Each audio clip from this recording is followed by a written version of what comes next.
Margaret Brennan, host of Face the Nation, joining us now on CBS 4 and CBSDenver.com. Margaret, we know the show this Sunday focuses on the violence 1 year ago in Charlottesville, Virginia. Of course, white supremacists encounter protesters. In hindsight, what did that encounter tell us about America at this point in time?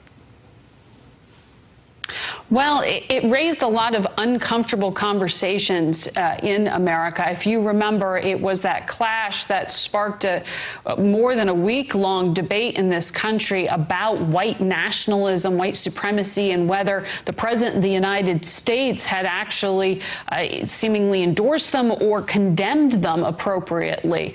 Something that at a national level, we hadn't had a conversation like that in decades. And now we're looking at what has actually happened.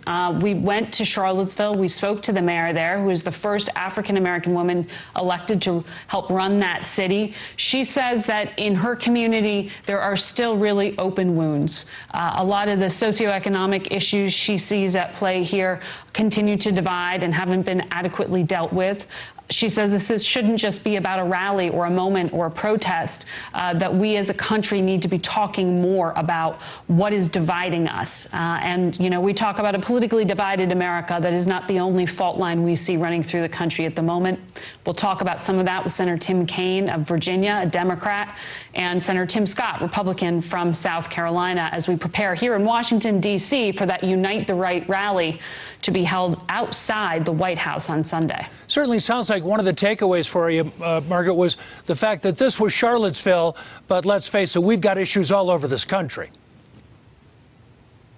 Yes, you know, you never want to overemphasize that this group of people who came out carrying swastikas and calling themselves Trump supporters and articulating these extreme ideas are representative necessarily, but they certainly felt emboldened.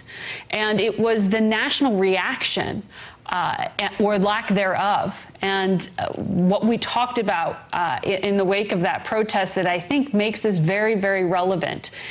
Race makes people really uncomfortable when you talk about it, in part because there's an argument over whether we've dealt with some of the deep-seated issues here.